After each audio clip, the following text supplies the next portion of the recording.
was a time in our state when even cemeteries were segregated. Zion Cemetery is the final place where African Americans laid their loved ones down to rest. And we know that African American cemeteries were not subject to the same upkeep or regulations as white cemeteries. I believe African Americans saw and knew what was happening to their loved ones' final resting place. Moreover, the lands on which African cemeteries were located oftentimes were sold and would change hands, and then those cemetery records would just drop off of the property records and be lost forever. Zion Cemetery was built upon and is now the site here. Here we are at Robles Park, Tampa Housing Authority Complex, and this is where we stand today. We today are still standing on active burials. Due to the conditions of the city in 1909, African Americans could not speak out or challenge the city. What we are doing is giving a voice to individuals that have been silenced for a century. As soon as we found out about Zion Cemetery, the thought became, what can the state do to help remedy this wrong? The time has come to give a sound to the many voices that were silenced in 1909.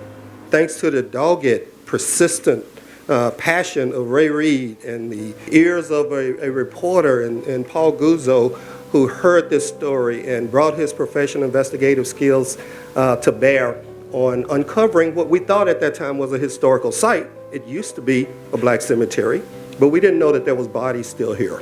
Now, when we found out, the city of Tampa, about Zion Cemetery, we jumped into action. Met with individuals, met with Leroy Moore, Jerome at Ryan's at the Housing Authority to say what can we do, first of all, to identify the issue, and then what can we do moving forward.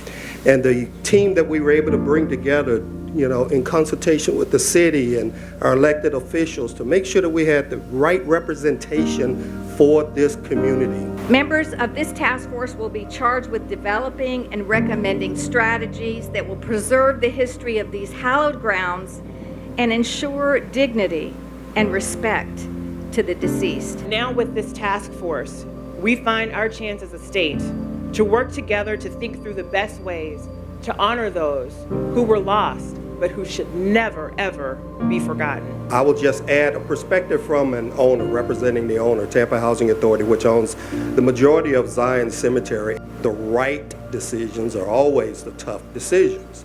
And in this case, it was moving 32 families. It was vacating 32 units of affordable housing at the time in our history that affordable housing is, you know, needed more than ever before. I was honored and privileged to work with Rep. Driscoll this past session, who helped me get this critical legislation to the finish line. We can never, never, ever forget our history, and mistakes that were made in the past are not made right with time. It's my honor to have served as a sponsor for this legislation in the House, and I can't tell you how delightful that I am that it's passed. We're just starting. This bill is the best we could have possibly hoped for, as quick as we could have possibly hoped for. You know, to get a statewide effort mounted behind this problem. To be able to do this really in 2 legislative sessions is nothing short of a miracle, and I'm very glad with the progress that we've been making.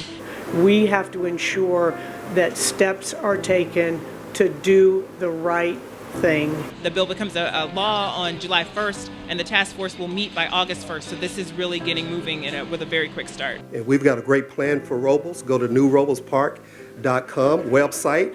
You'll see the vision, not only for Robles Park Village, but for the preserved Zion Memorial Cemetery Park. And, you know, we're stepping forward into this future to try to make it right.